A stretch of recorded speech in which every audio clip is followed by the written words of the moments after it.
isuduwaha wasaaradda hawlaha guud ee gobolka Saaxil Mustafa Cabdilaahi Ismaaciil ayaa shir jaraa'id uu qabtay kaga hadlay tacriifada guryaha dawladda ee kirada laga dhigay magaalada Berbera. Duuhu sidoo kalena waxa argeliyay in dadka aan guryaha laga saarin balse ay bixin doonaan kiro.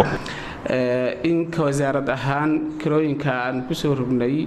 mataqaana gobolada Jamhuuriyadda Soomaaliland gaar ahaan magaalada Berbera oo aan shalay ka sheegay halkan tacriifada ku waajibtay mataqaana kirada guryaha dawladda oo ay jiraan dad badan oo si xun u turjumay ama si qaldan mataqaana uga faa'iideystay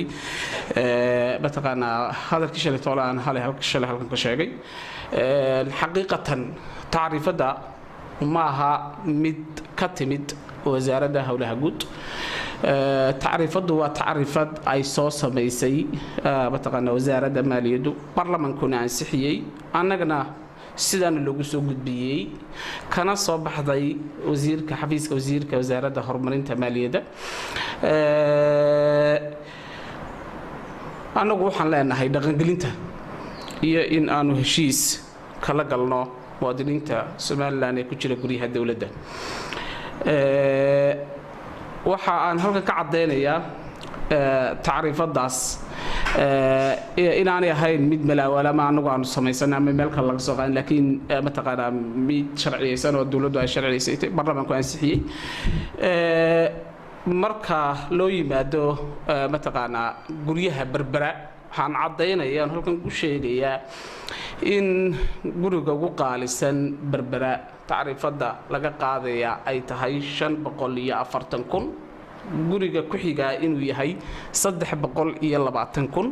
guriga ku sii xiga inuu yahay 150,000 lacagtaas ma lacag anagana lagu shubayo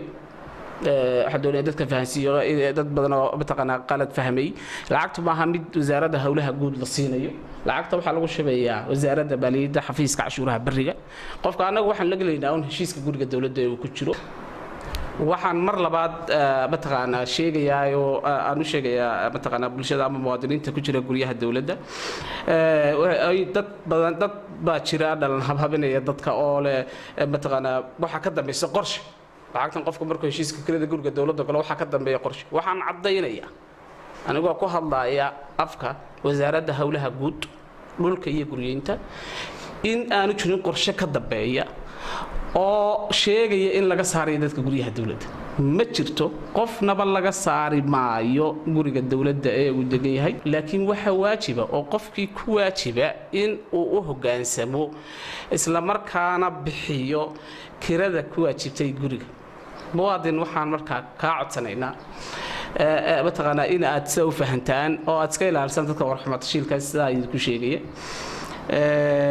taasan bulshada aanu sheegaya Cabdi Salaam Xariir Sheekh Usmaan TV qaranka Soomaaliland Berbera